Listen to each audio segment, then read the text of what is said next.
Hello everyone, welcome to my channel. So today in this lecture we are going to cover the whole set of numericals for Bohr's concept and Planck's quantum theory. Here in this video I will show you type-wise explanations of all the previous year questions and also the possible questions that you are going to face in your exam. But आज की खाता खोलने से पहले मेरा तुमसे ये request है कि if you have not watched the boards theory part then please move to that video. I have given the link of the video in the i button above. Please check that lecture before entering into today's lecture because a lot of things from today's lecture are connected with that of the previous lecture. So guys, let's start today's topic, and I guarantee you from this whole set of numericals you will surely get 1 to 2 questions common in your NEET paper. Okay, so let's start today's topic. Now we will jump to solve the previous year question. But before solving the previous year question, I would like to tell you about a very common silly mistake that often occurs for solving these Bohr conceptual questions. So please listen very carefully. Whenever and wherever you see a question and you understand that the question is to be solved by using Bohr's concept or Bohr's formula, first, not jump to solve the question. What you will do? You will first check if Bohr's formula or Bohr concepts are actually applicable for that question. What does that mean? That means you know Bohr's formula or Bohr concepts are only applicable for single electron species, that is like hydrogen atom, helium plus atom, lithium 2 plus atom, like those species. So firstly you see in the question if they have given a single electron species, then you can apply Bohr concepts or Bohr formulas of radius, maybe velocity, maybe energy to that question. But if you see the species that are given in the question contain more than one electron, then you cannot use Bohr's formula or Bohr concept. Then what you will do? You will just look at the options available and check for an option which tell that none is correct. So please remember this very important concept. People start solving the question and gets an answer which is in the option and they think it's right. They just overlook the most basic concept of Bohr's theory.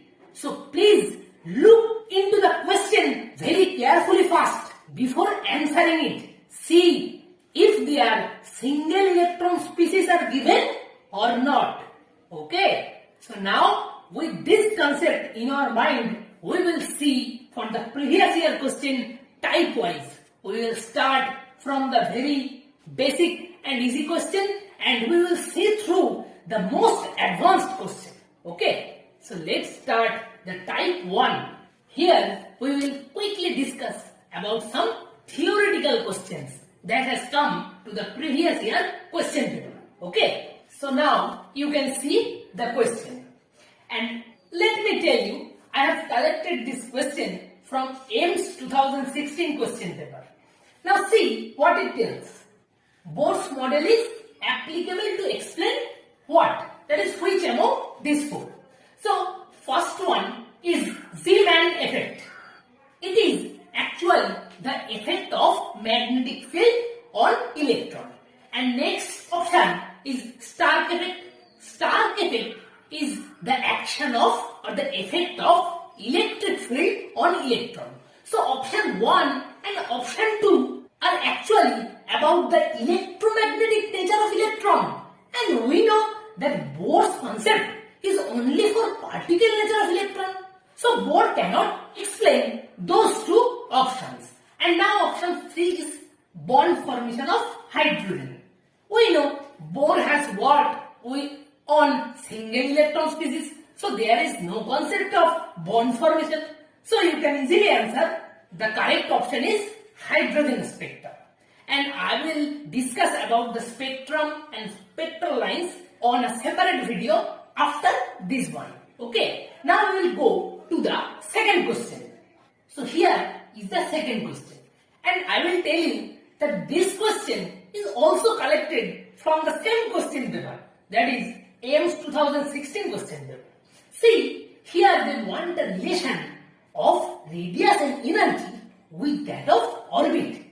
And here I will just tell you to go back to the theory part of this video and you will directly get the answer. Hope you remember that the radius of Bohr's orbit equal to some constant into n square by z, and also the energy of the orbit is some constant into z square by n square. And from these two relations you can get the answer your own. Radius is directly proportional to n square and energy is inversely proportional to n square. That means option number A is the correct option. So please go back to my video and see explanations for these formulas. Now we will move to type 2 type of question. So in type 2 we will discuss about some graphical question. Let's see what it is. So here is the first question. You can see they want to know the graphical representation of energy of electron and its atomic number. So we need to remember the relation between the energy and atomic number of the electron. Hope you all remember that energy is equals to some constant into z square divided by n square. And you also should remember that total energy of electron is always negative. So this is the relation between energy and atomic number z. Here z is the atomic number.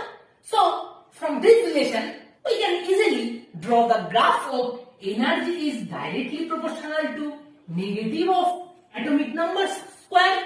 Now you see option number 1 and 4 denotes a directly proportional relation between energy and atomic numbers square. And between 1 and 4 option, you see number 1 will be correct if energy will be directly proportional to positive of atomic number square. But you can see the negative sign. So number 1 option will be cancelled, and from this discussion you got the correct answer. That will be option D. Here again they have given us 4 graphs and they want to know which one among them is correct. Here the graphical representation between kinetic energy and n, that is orbit, is shown. So let us find out what is kinetic energy's relation with n. Let us recall what we have learned from the theory part previously on this video. We have learned that kinetic energy is positive kz square divided by 2r. We have learned this relation. Hope you remember. If you have not, then please go back to this video and see this relation. But you see, what we need? We need relation of kinetic energy with n. But in this relation, there is no n present. So we need the relation of kinetic energy with an n term. So we have to bring an n term on this part. Now you see, what we will do? We will try to replace any of these terms. So hope you remember that here this r is the radius, and you know r is equals to n square h square divided by 4 pi square mk z square. Hope you remember this relation. Now we will put the value of r in this relation, and then we will get a square z square e to the power 4 pi square and by n square h square into 2 have got our required relation, that is kinetic energy is inversely proportional to this n square term. Why? Because rest of the terms, that is Q square, Z square, e to the power 4, this H square and pi square, all are constant. So what we have got? Kinetic energy is inversely proportional to n square. And we know the graph of x equal to any constant divided by y square is just like this. Here this is x-axis and this is y-axis. Now we coincide this graph with the options, and here you can see that option C is the correct answer. So please try to learn the process of solving this type of graphical question. What do you need to do?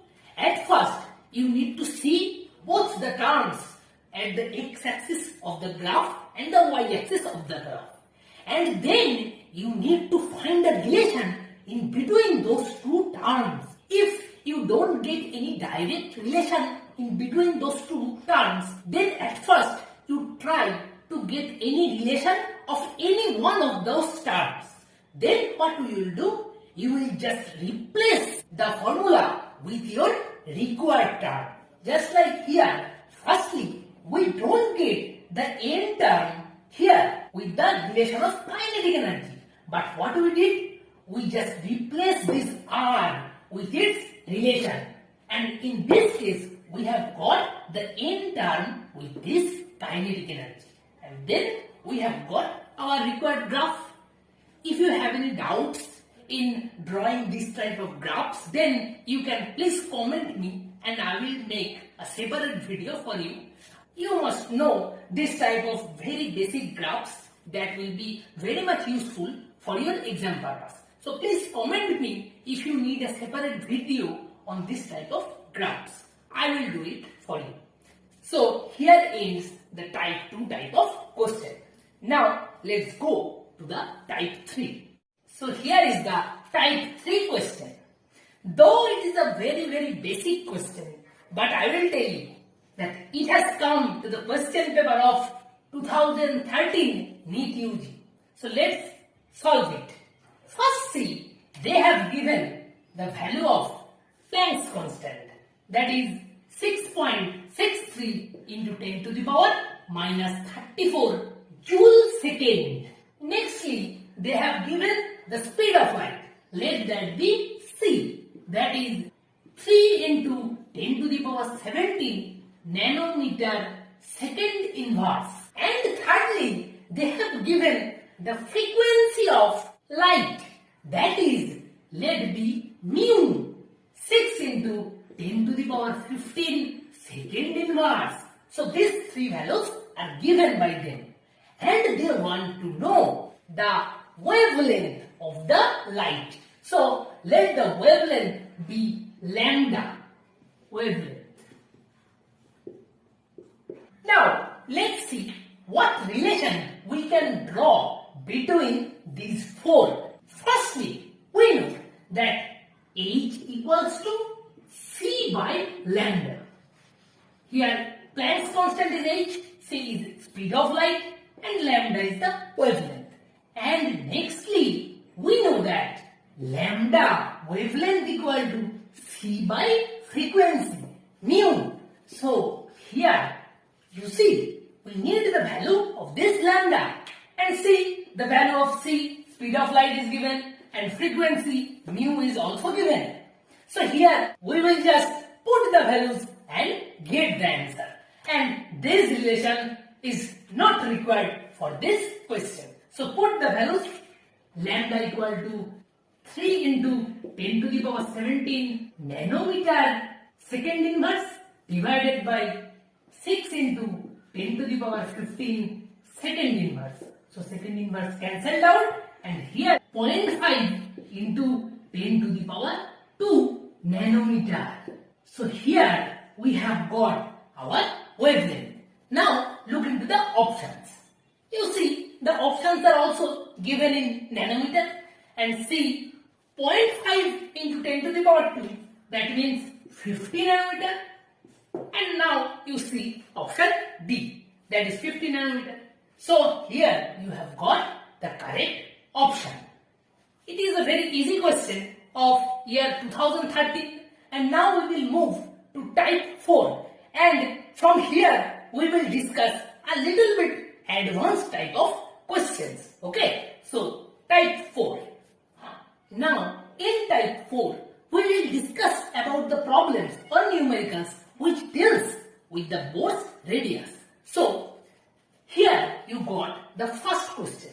Here you see radius of first orbit of hydrogen atom is given, and what they want to know from us? They want to know the radius of third orbit of the Li2 plus atom. So let's start solving this problem.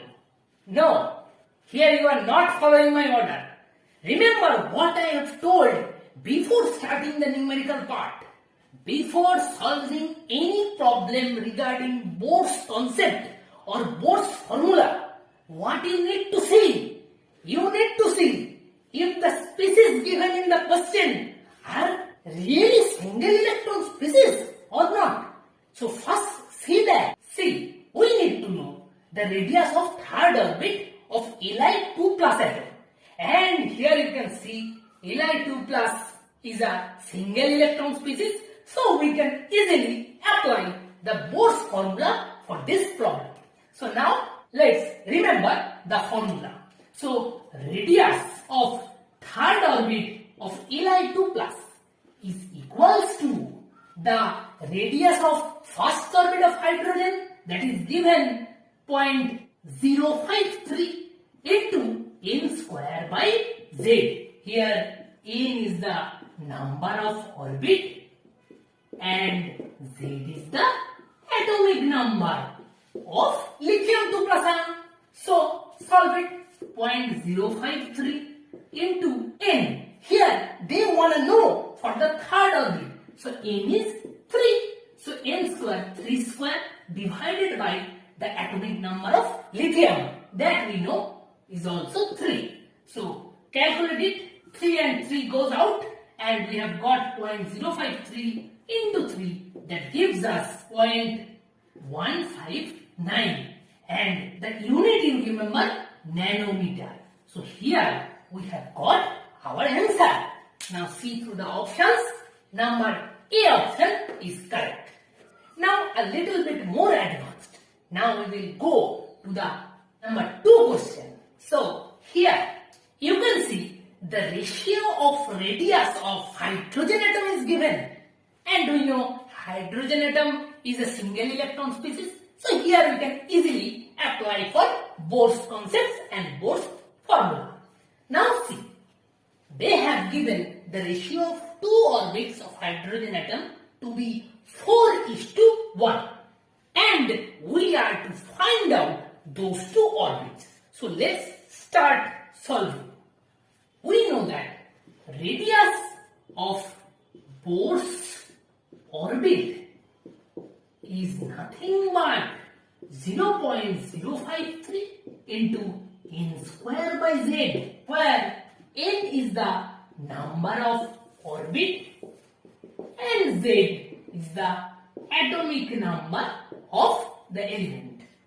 Here for hydrogen atom, the radius of Bohr's orbit r will be equal to 0.053 into n square divided by 1, as z is 1 for hydrogen atom. So here we have got 0.053 into n square. This one for hydrogen atom. Now we will start calculating the radius for separate shells.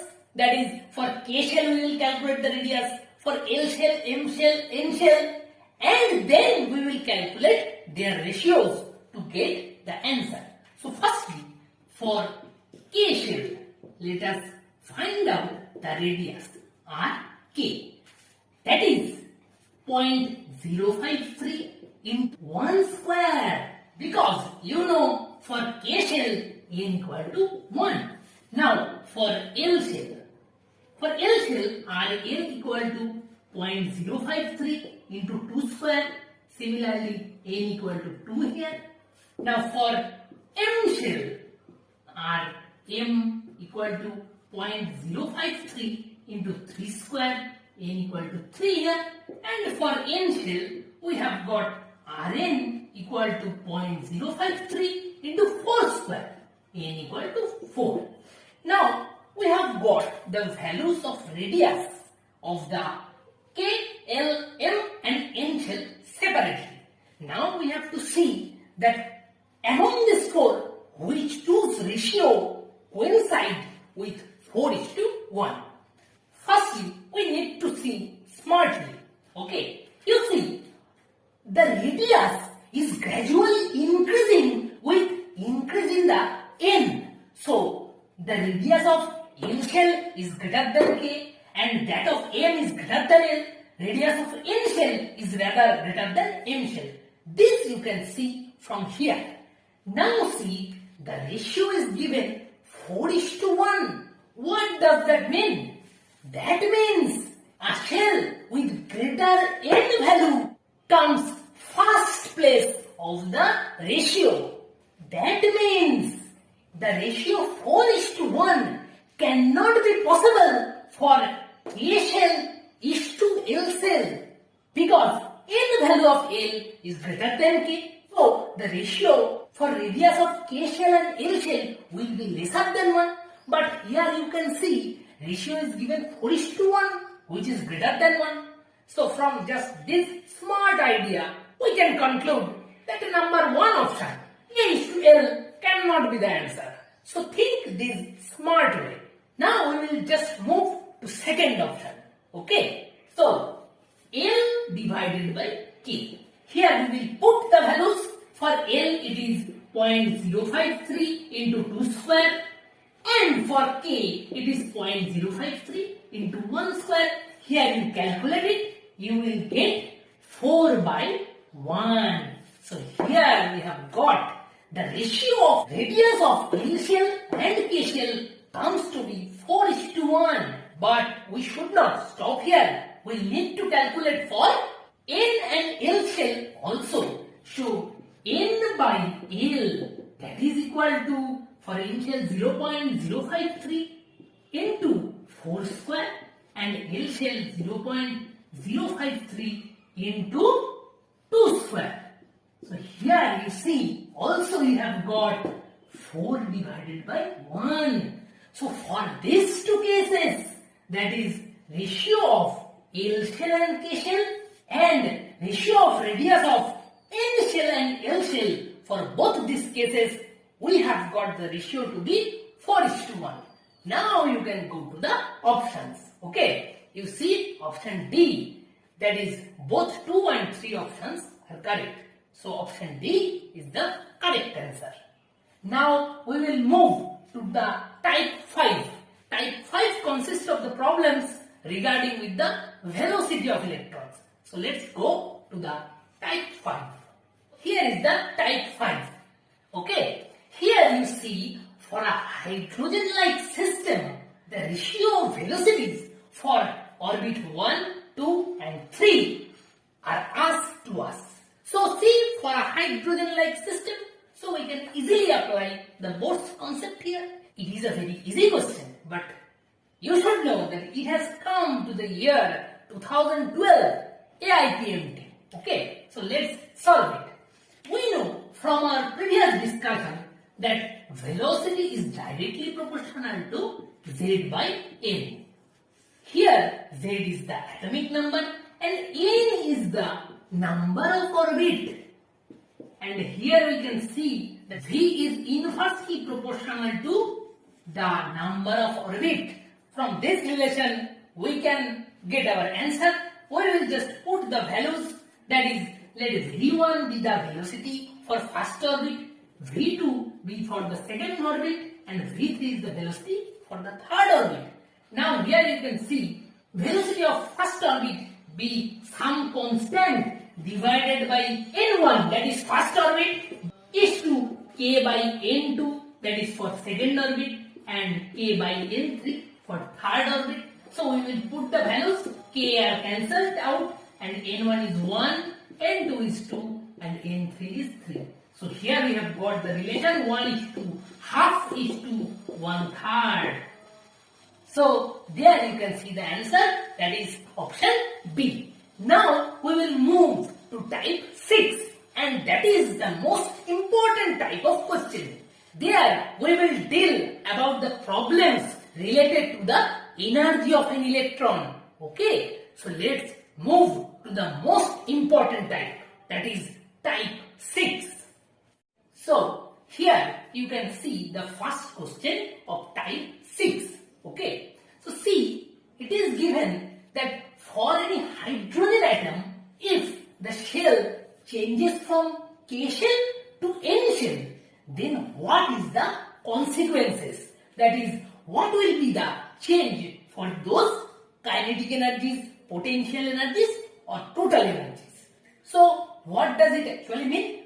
The shell is changed. That means the radius r of the electron is also changed. So we need to find the relation between the r term with kinetic energy, potential energy and total energy of the electron. And here, firstly see if we can use Bohr's concept.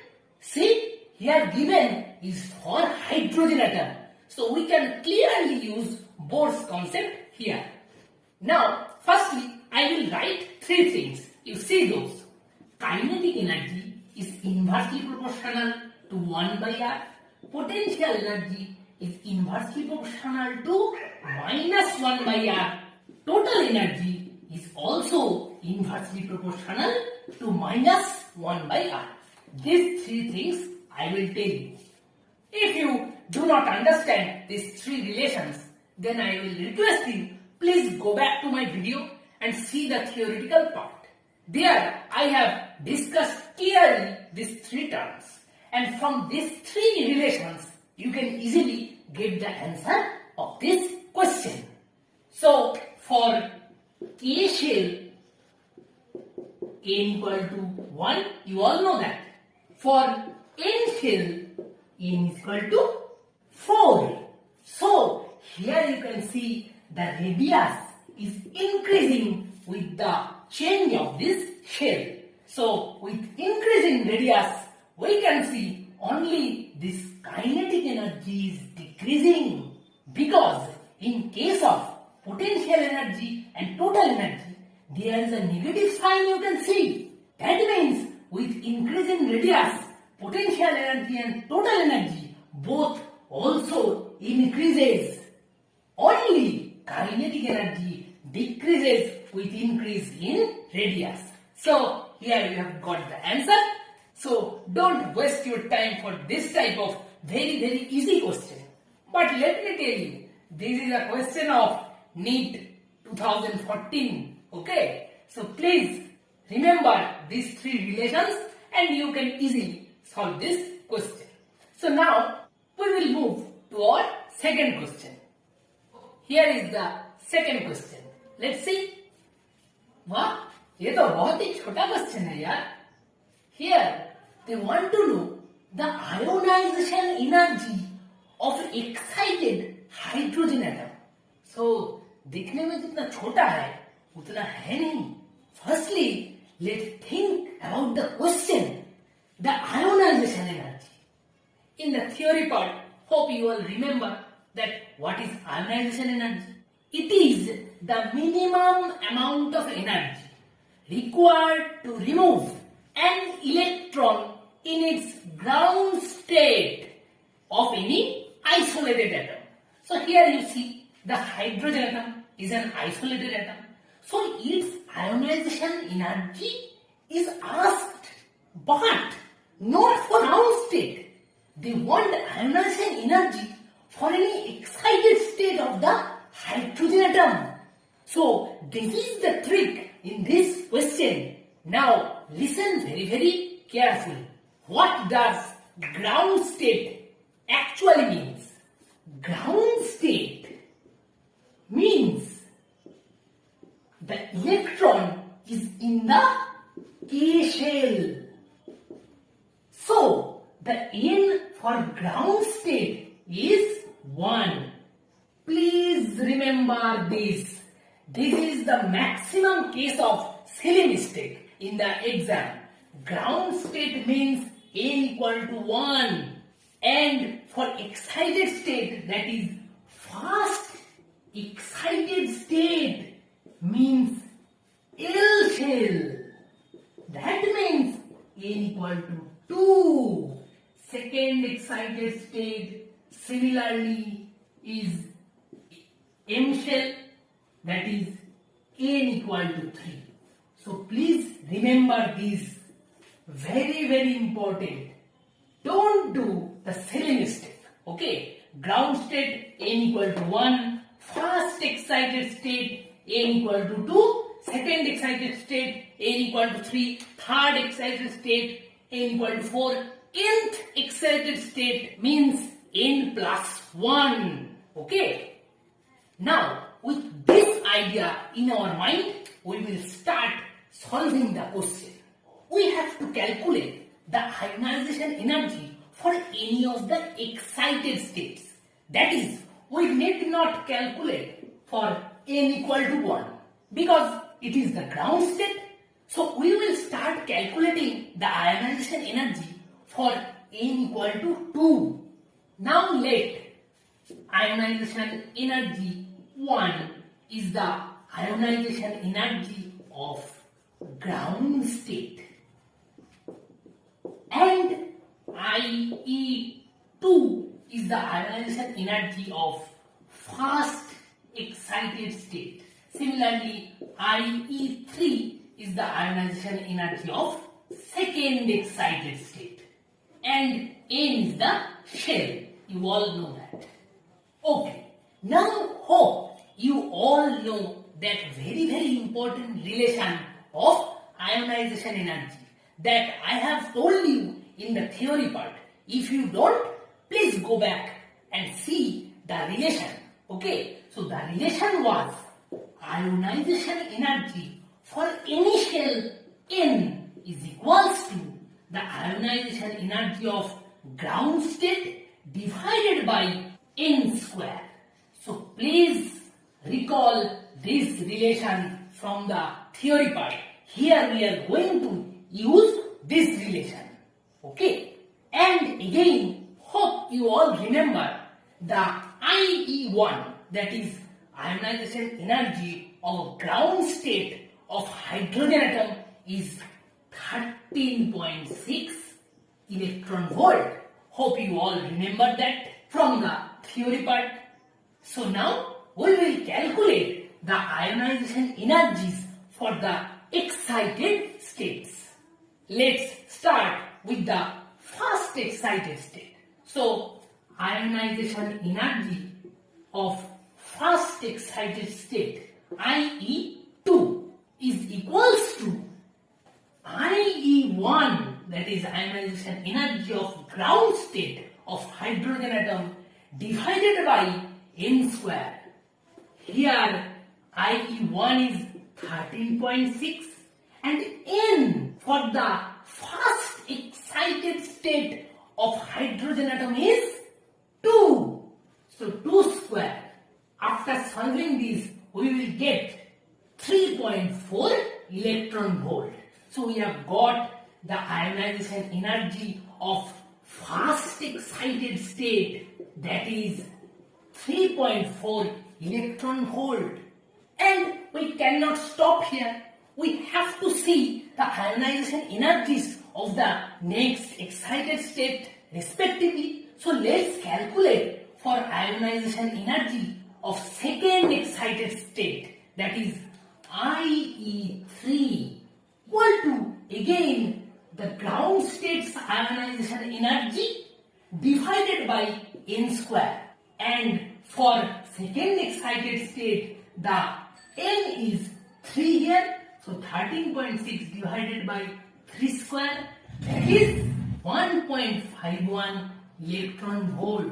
So this is the ionization energy of second excited state IE3. Now we will stop here for a second and we will think smartly about the question. See, we are getting the ionization energy of first excited state is 3.4 electron volt, and nextly we have got the ionization energy for second excited state is 1.51 electron volt, which is less than this 3.4 electron volt. So from these two cases or these two studies, we can conclude that as the value of n is increasing with gradual increase in the excited states, that is from first to second, from second to third, the n is gradually increasing and the value of ionization energy is decreasing. So for excited state of hydrogen atom, the maximum ionization energy is for the first excited state, and that is 3.4 electron volt. Now we will just go to the options. See option number D. There you will get this answer, that is 3 electron volt or less. So please firstly read the question very carefully. They want to know the ionization energy for excited state. And remember, first excited state means n equal to 2, not 1. And accordingly solve the problem and get the answer. So the answer is 3.4 electron volt or less. Now hope you understand this problem. Now we will move to problem 3. So here is the third question.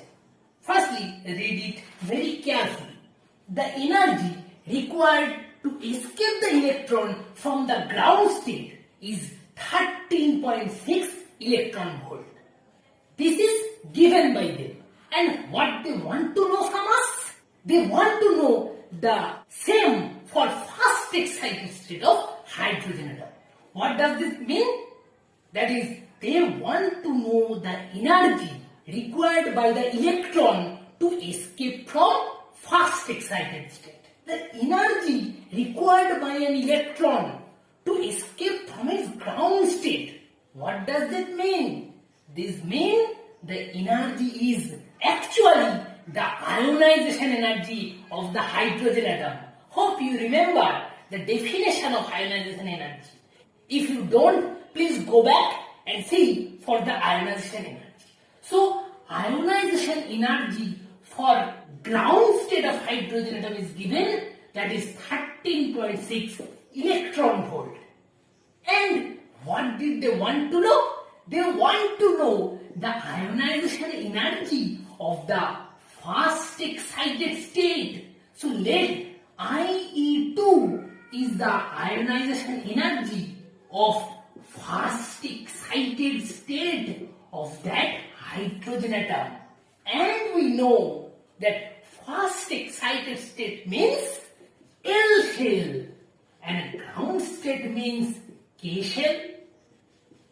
And again we know the relation, that is ionization energy of nth shell is equal to ionization energy of ground state divided by n square. Now putting the values for ionization energy of first excited state, we have got IE1 is given 13.6 and n is here for L shell 2, that is 2 square.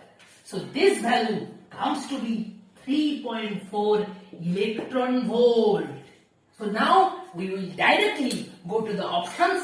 See option number A, that is 3.4 electron volt. Here we have got our answer.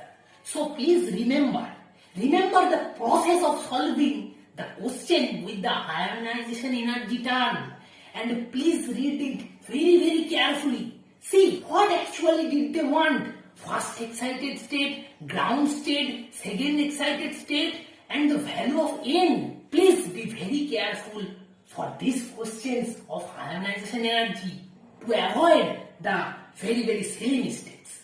Okay, so now we will go to the fourth question directly. So, here is the fourth question. See, another question with ionization energy. That means ionization energy questions are really important for your exam purpose. So, please practice ionization energy type of questions more frequently. Okay, so let's solve this. The IP, that is ionization potential of hydrogen atom, is given. That is 960 electron volt. And they want the principal quantum number of which shell? Of the shell having the energy minus 60 electron volt. So, firstly, see what they have given. They have given ionization potential or ionization energy. That is, these two are same thing, only different name. So, ionization energy they have given 960 electron volt for hydrogen atom. That means IE1, that is ionization energy of an electron of ground state, they have given 960 electron volt. And they want the principal quantum number of the shell having energy minus 60 electron volt. That means the ionization energy of the nth shell is 60 electron volt, because we know ionization energies are always positive. So, if the energy of any orbit or shell is minus 60 electron volt, we will understand that the ionization energy of an electron on that nth shell is nothing but plus 60 electron volt. Now, let us again remember that formula. Kaun sa formula? That is, ionization energy for nth shell is equals to ionization energy of ground state divided by n square, where n is the principal quantum number of the electron. Now you see, we know the IEN, that is 60, and also the ionization energy of ground state, that is given 960, and n square.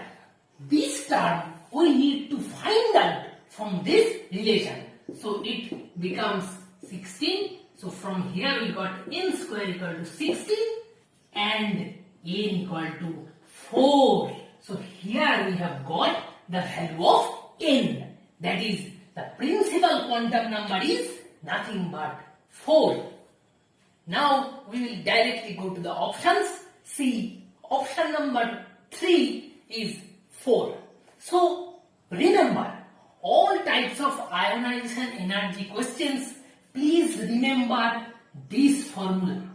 Okay, you will be able to solve most of the question with just this formula. Now, this is the end, fourth question, and now we will move to fifth question. And from here, the questions will really test differently. So, here is the fifth question. Here, they actually wanting to arrange the difference of energies of different shells.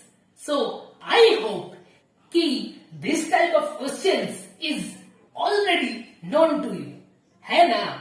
क्योंकि you all know this. E2 minus E1 is greater than E3 minus E2 is greater than E4 minus E3 is greater than E5 minus E4 is greater than E6 minus E5 is greater than E7 minus E6, and so very on.